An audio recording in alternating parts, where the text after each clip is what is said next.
We're back in Walt Disney World, Florida. We've been here a few times over the last couple of years and we've brought you guys along for the ride! So we thought we'd share with you some of our favourite things to do in all 4 Disney parks. So you know what to look out for on your trip. From thrill rides to dark rides. From shows to gluten-free snacks. And last but not least, we'll be staying at the Polynesian Village Resort in a club level room so we can check out everything it has to offer. So strap on your ears and hold on tight because we're going on the ultimate Disney park adventure.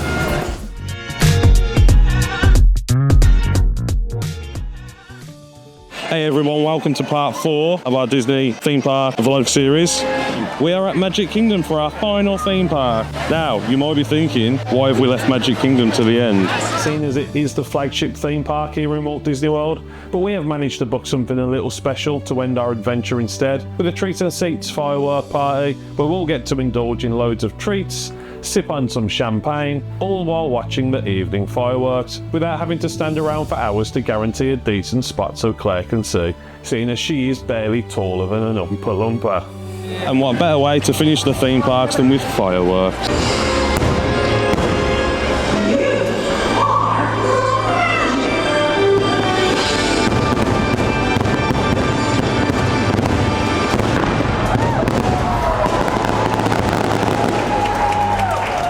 So stick around until the end if you want to see that. But first, let's take you guys around Magic Kingdom, show you what's worth a look, and give you some insight and some tips on how to maximise your time.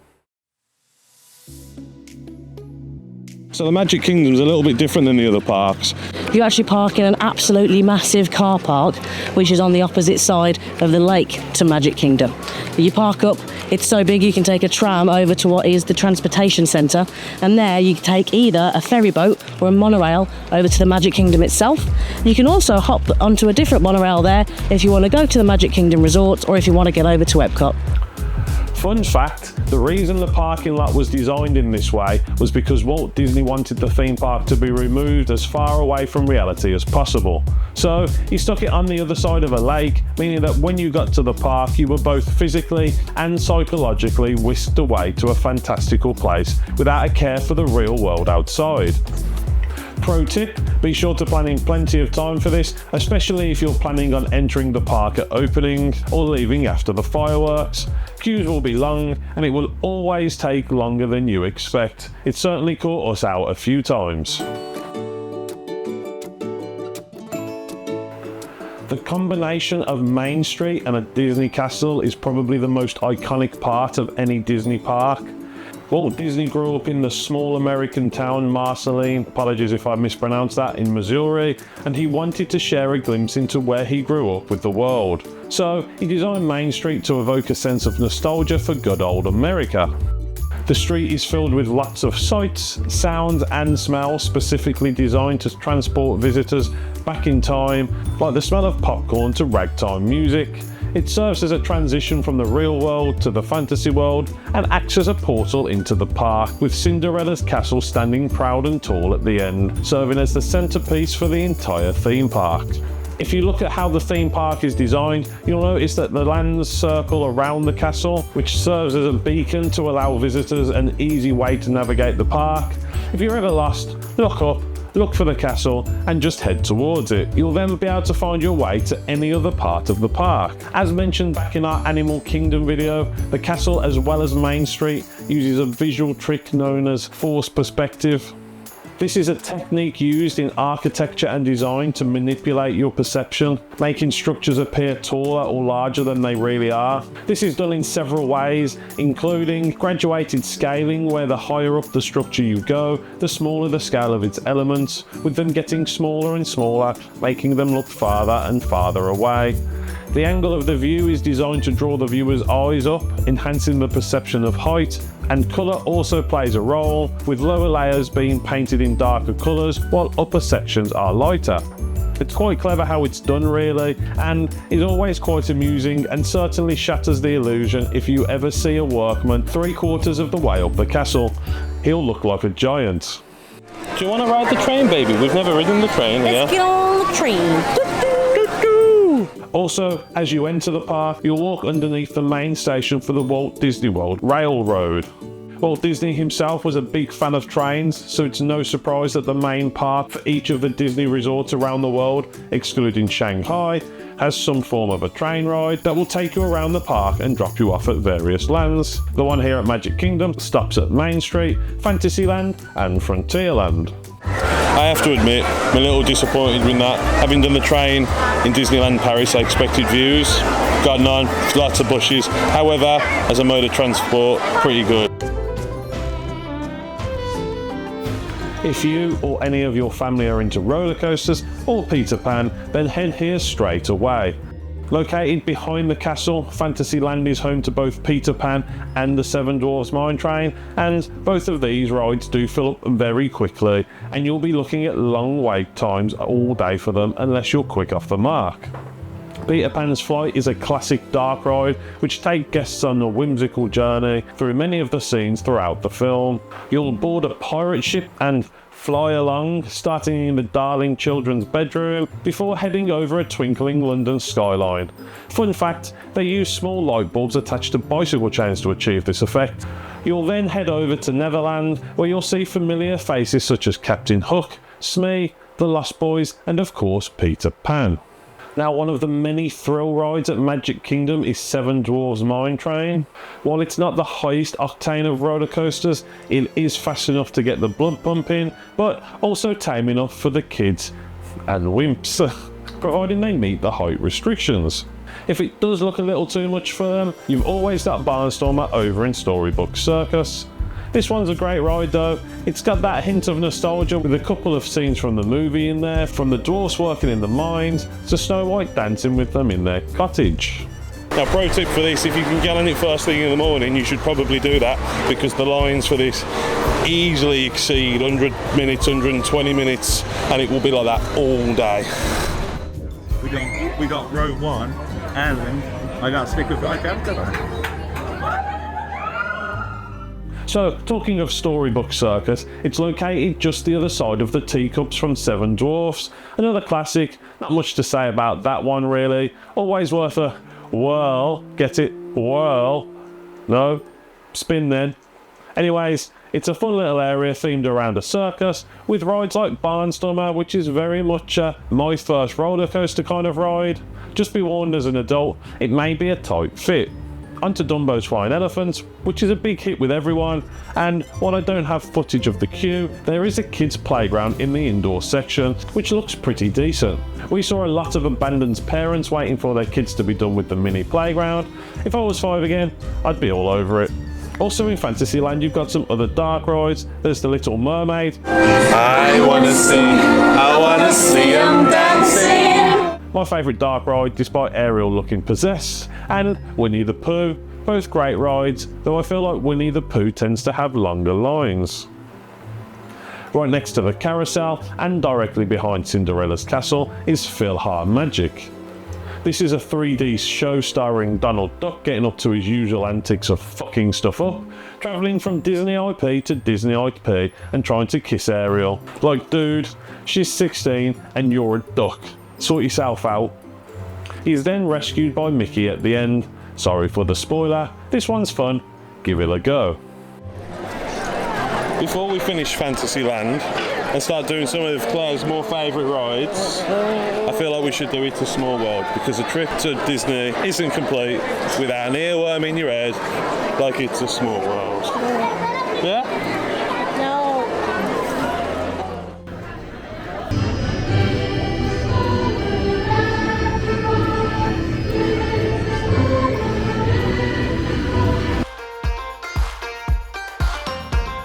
Next up, and the first land to your left when you're stood at the end of Main Street, is Adventureland. This one is home to a couple of classics with the Jungle Cruise and Pirates of the Caribbean. Again, Jungle Cruise usually has a big queue. In fact, going forward, unless I say otherwise, presume the ride has a long queue, as most of them do here in Magic Kingdom. Anyway, Jungle Cruise, as I was saying, is a classic and a recreation of one of the original rides from Disneyland's opening day over in Anaheim. Expect plenty of jokes, mainly good, but some so bad they're still somehow pretty good, as your skipper takes you on a guided tour down various jungle rivers featuring animatronic wildlife from elephants to rhinos to lions to tigers, as well as humorous scenarios involving jungle explorers and of course the world famous backside of water. If you don't know what I mean by that, you most certainly will after riding this ride. Wonderful, the stupendous, the great, great wonder of the world, the backside of water!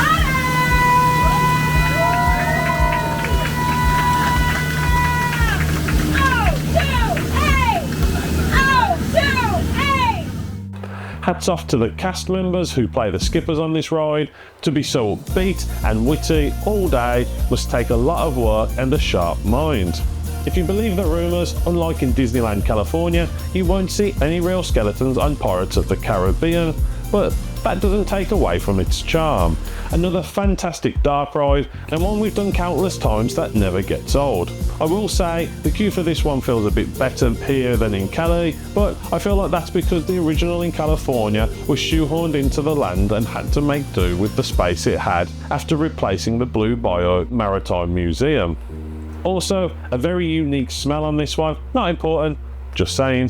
And while we're here in Adventureland, we might as well check out the Enchanted Tiki Room and Aladdin's Magical Carpet Ride. Got there in the end. Aladdin's Magical Carpet Ride is basically the Dumbo ride over in Storybook Circus, just with a facelift and no children's play area in the queue, which is all outside. Oh, and there's only one here, unlike Dumbo, where there are two separate rides. Did I mention that before? I don't think I did. Anyway, they're both the same ride, but there's two of them. The Enchanted Tiki Room is a favourite of mine. I love its charm and its tropical Polynesian inspired theming. Both me and Claire are big fans of that Hawaiian Pacific vibe. It's probably why we gravitated to the Polynesian Village Resort as our home resort when we joined DVC last year, and also because Claire left me unattended for 2 minutes while she visited the restroom there and came back to find me on a guided tour by our soon-to-be DVC rep Jennifer. Honestly, I can't be trusted. Also, we'll be staying there in a club level room for our next video, so if you want to see that, be sure to subscribe and hit that bell icon to be notified when it comes out. Anyway, I've gone off on a tangent. Tiki Room, it's cool. Talking, singing parrots and plants. Give it a go. Oh, and the one in Tokyo Disney has Stitch come out of the centerpiece. I know it's not Disney World, but I feel like it was worth a mention, as it's Stitch, so what's not to love? Also, there is a snack here in Adventureland, two in fact that are very much worth a mention, but we'll touch on that towards the end of the video, so keep watching for that. Other than that, here in Adventureland you've got the Swiss Family Robinson treehouse, which is just a big treehouse you can walk around. Nothing fancy, but worth a look if you've not done it before. And there's also Skipper Canteen, where you can get amazing Brazilian cheese bread, gluten-free I should add, and southern fried chicken and waffles. But I'll go into more detail on that in a future video when we discuss food here at Disney World in more depth. Sandwiched between Adventureland and Liberty Square is Frontierland. Home of the new Tiana's Bayou, the classic Big Thunder Mountain, the soon-to-be reinvented Tom Sawyer Island, and the oh-so-classic and oh-so-charming Country Bear Jamboree. This land is one not to skip over. The first of the three mountains, if you can still call them that since Splash Mountain has been rebranded, is Big Thunder Mountain. Actually, thinking about it, I wonder if the Mountain Challenge is still a thing. For those uninitiated, the Mountain Challenge consisted of doing all three mountain roller coasters in one day, those being Big Thunder, Splash and Space Mountain. Anyway, Big Thunder takes visitors back to the Wild West on a roller coaster themed as a runaway mine train as it hurtles through caves, around sharp turns and sudden drops, all themed in a rugged mountain landscape inspired by the red rock formations found in the American Southwest, but specifically in Monument Valley. I prefer the version in Disneyland Paris, but it's still really good and a step up from Seven Dwarfs Mine Train over in Fantasyland. I love that one, baby. You can't go wrong with a good classic. That is one of the Quintessential rides of Disney World Magic Kingdom. always a fun ride. Magic Kingdom's newest ride is Tiana's Bayou, formerly Splash Mountain. There's no more Brer Bear or Brer Fox, but instead it's themed after Disney's Princess and the Frog movie. Now, we've not had a chance to ride this since the retheme, as it was closed when we were last in Disney World, so I can't say much, but I will say I know there is a drop and you will get wet. Next up is second to It's a Small World, probably Claire's most favourite thing to do in all of Disney World, Country Bear Jamboree. And of course, I say that with a huge pinch of sarcasm, as I don't think I've managed to get her in this one more than once, maybe twice over the years. Saying that, I enjoyed it, it's fun, quirky, and has recently had a makeover. I mean, it's a bunch of country bumpkin yokel bears singing songs and playing country music. Classic. This next one won't be around for long, as D23 this year revealed plans for a reset theme. Be sure to check out Tom Sawyer Island before it closes, though there isn't much to it. You do need to take a boat over, and it's a nice way to avoid the crowds and get some peace and quiet for a bit. I've used it once or twice to get out of the sun, sit down and relax. Liberty Square is probably the smallest area in Magic Kingdom, and past the Haunted Mansion, there's not really much going on here. There is the Hall of Presidents, but not being American, it doesn't really have much of an appeal to us, outside of doing it once to see what it is. But if that's your cup of tea or coffee for our American friends, be sure to give it a go. It's basically all of the presidents giving a presentation on American history. There is of course the Liberty Bell Riverboat. We tend to do each version we come across in the various Disney parks. It's a nice way to see the site at a more leisurely pace. Again, this could be going with the retheme of Tom Sawyer Island, so check it out while you can. Last, but certainly not least, and most certainly the highlight of Liberty Square, is Haunted Mansion. Now, like Pirates of the Caribbean and the Jungle Cruise, Haunted Mansion is also a day one attraction, so I feel like deserves the respect of a ride and any Disney vacation. Plus, it's one of Claire's favourites. It looks like it's on a 13-minute wait, means it's a walk-up.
Space Mountain was arguably the pièce de résistance of Tomorrowland until a certain Tron light cycle opened up last year. It's an oldie, but a goldie. One person per row, two to a car, but be prepared to hurtle around in the pitch black on this indoor roller coaster. It's a bit rickety, but that's fine. It all adds to the experience in my book.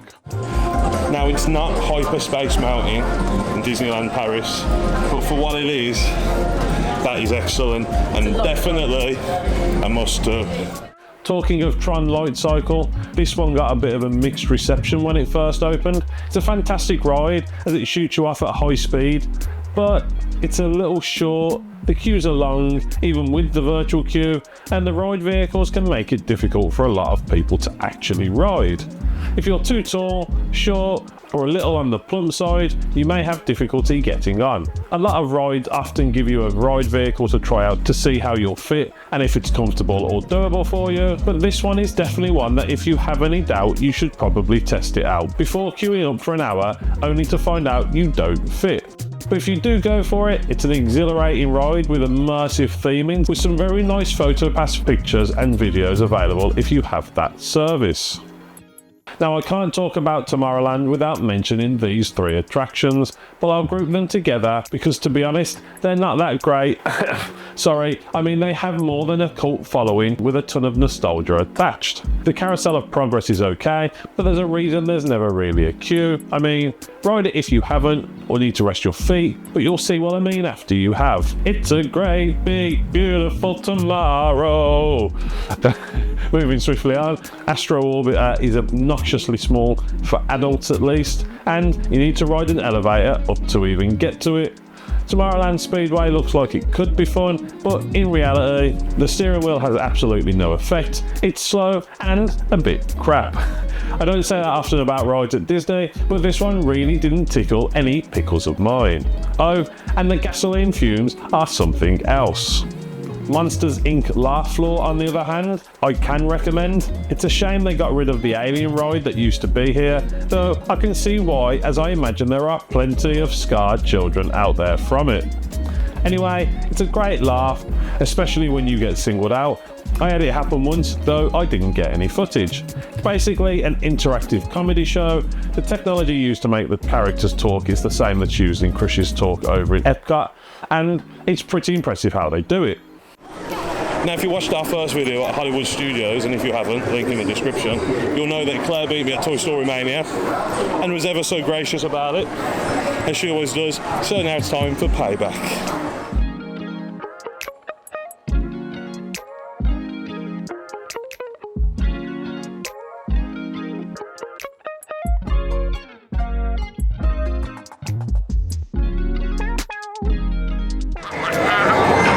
What is going on? What is going on? How the turntables turn. What is going on?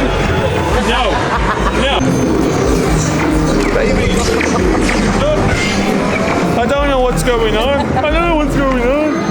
No. No. No. No. No. Oh, look at it. Look at it. 340 400. That is better than any score I've ever had. I have no idea how you did that. No. Skill, darling. No. Oh, it went. Well, what do you think about that? No.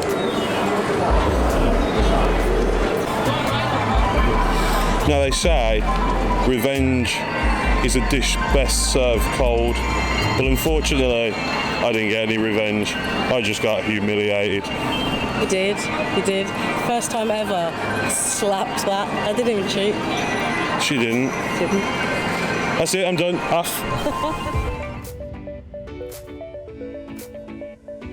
When you think of the Disney parks, what do you think of? Mickey, castles, stupidly long churros, fireworks, and of course parades. I remember back in the day when I visited as a child, there were parades in other parks. I specifically remember one in Animal Kingdom, but these days it's only really here in Magic Kingdom.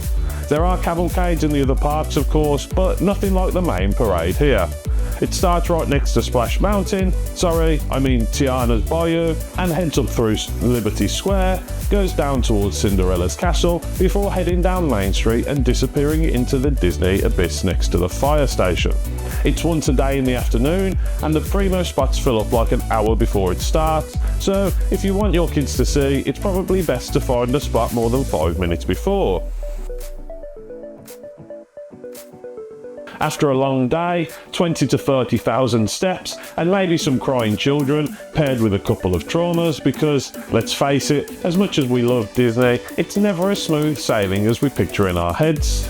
It's the main evening entertainment with the fireworks located at Cinderella's castle. If you're hoping to get a good spot for this, be warned, people will start queuing for several hours beforehand. I would know, I've done that to get good footage before, much to Claire's dismay, but that doesn't mean you need to.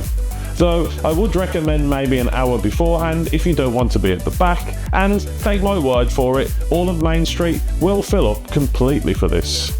Like I mentioned at the start of the video, you do have other options when it comes to the fireworks, and we booked treats and seats on this trip. If you want to do so, you can book via the Disney World website or app, 60 days out, but be sure to be online on the dot though, because it will sell out immediately. With this package, you get the pleasure of having a table and chairs in a nice, comfortable setting without hordes of people stepping over you and pushing past like on Main Street. How do you think's my view for the evening? I think it looks rather spiffy. Rather nice, darling, rather nice. You'll have access to a buffet of lots of treats, as much alcohol as you can drink in the allotted time frame. What have we got there? Very exciting plate full of allergy-friendly food. A couple of big cookies, a couple of big slabs of cakes, some little cupcakes, strawberries, and the caramel coocher popcorn I've been trying to get my hands on all week, so that makes me happy. And a great view of the fireworks, with Tinkerbell coming right overhead towards the finale. I will say though, there are trees that obscure the view of the castle, so you will miss parts of the projections, but let's face it, we're all mainly here for the fireworks anyway. Now when it comes to snacks here at Magic Kingdom, there's plenty to pick from to satisfy any palate, from the Cheshire Cat tail,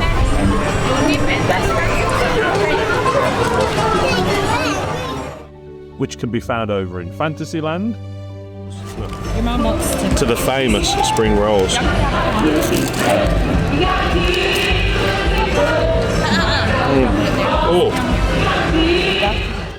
which can be found over by the entrance to Adventureland. There's the cinnamon roll, which can be found in Gaston's Tavern, and it's the size of my head. It's definitely more than enough for one person, and he's possibly a sharer, but if you do get this, don't forget to ask for the extra cup of icing.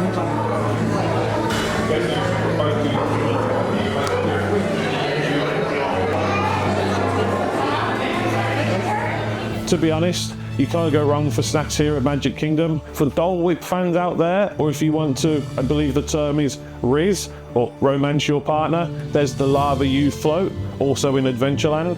It worked for me as it's gluten-free too, so Claire was well happy, and I believe I even sang for us. I had a dream I wish would come true. What's the next line? I can't remember the next line. I feel really disappointed in myself. I've gone blank. I'm on the spot. I'm under pressure. You're here with me. And I'm here with you. The sun and the sea and the stars up above will give you someone to love. It's beautiful, baby. There you go. Serenaded with a treat in Magic Kingdom. How much more pixie dust do you need? Or just a little bit of bobbing candy pixie dust. Yeah. The popcorn is also gluten-free, but the churros aren't. If you want one of those gluten-free, best to check out Nomad Lounge over in Animal Kingdom, and also our video on it, link in the description. So you've made it this far, and hopefully I haven't bored you to death. Well, I guess not if you're still here, unless you fell asleep with the video on, or skip forward to this bit. But YouTube makes you beg, so like, subscribe and comment. What a beg. So I get that endorphin hit as strangers on the internet help me feel like I've not just been talking to myself for the last 20 to 30 minutes. Please do. I need friends. Thanks, Claire, for adding that in. Next up, and the last video in the series, we'll be staying at the Polynesian Village Resort. Like I mentioned earlier, we booked a club level room, so we'll check out the club lounge and the resort and show you guys what it's like to stay. So on that note, I'll see you guys in the next one.